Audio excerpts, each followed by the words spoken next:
হর হর মহাদেব, ওং নমঃ শিবায়। তো বন্ধুরা মিলে আমরা এসেছিলাম আজ জলপেশ মন্দিরে ভোলা বাবার মাথায় জল ঢালতে। তো এসেই ফার্স্টে করে নিলাম 50 টাকার টিকিট।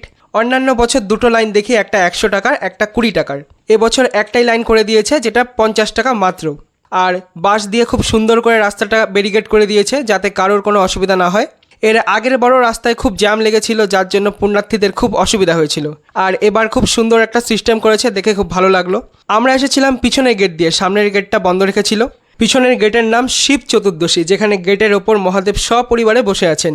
তো আমরা সেই গেটের নিচ দিয়ে চলে গেলাম মন্দিরের ভেতরে। যেহেতু আজ প্রথম সোমবার আর সকাল হয়ে গেছে, তাই ভিড়টা একটু কমই আছে। রাত্রে কিন্তু খুব ভালো ভিড় ছিল। আর দ্বিতীয় সপ্তাহ, তৃতীয় সপ্তাহে আর লাস্ট সপ্তাহে তো ম্যাক্সিমাম হবে। লাইন কিন্তু তবুও বেশ বড়ই ছিল, কিন্তু মহাদেব আমাদের ওপর একটু খুশিই ছিল যা বুঝলাম, কারণ আমাদের 5 মিনিটও দাঁড় করায়নি।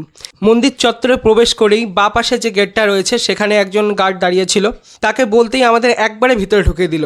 কিন্তু সামনের দিকে বেশ বড় লাইন ছিল। তো আমরা ফটাফট মন্দিরের ভিতরে ঢুকে পড়লাম, মহাদেবকে দর্শন করলাম, জল ঢাললাম, তারপর বেরিয়ে পড়লাম।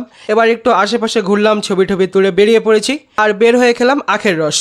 এই গরমে ঠান্ডা ঠান্ডা আখের রস খেয়ে দারুণ লাগলো। এরপর আমাদের বেরোতে হবে, কিন্তু বাইকের মধ্যে বসে তো ছ্যাঁকা লেগে গেল, কারণ এতটা গরম হয়ে গেছিলো রোদে। তো কি আর করা যাবে, এইটুকুনো সহ্য করে আমরা বেরিয়ে পড়লাম। যাচ্ছি এখন বাড়ির দিকে। তো পুজো আমাদের এখানে খুব ভালোভাবে হয়েছে, মন সন্তুষ্ট। তো হর হর মহাদেব, সবাই ভালো থেকো, সুস্থ থেকো। এই শ্রাবণ মাসে সবাই মহাদেবের মাথায় জল ঢেলো। ভোলেনাথ অল্পতেই খুশি, শুধু একটু জল আর বেলপাতায়।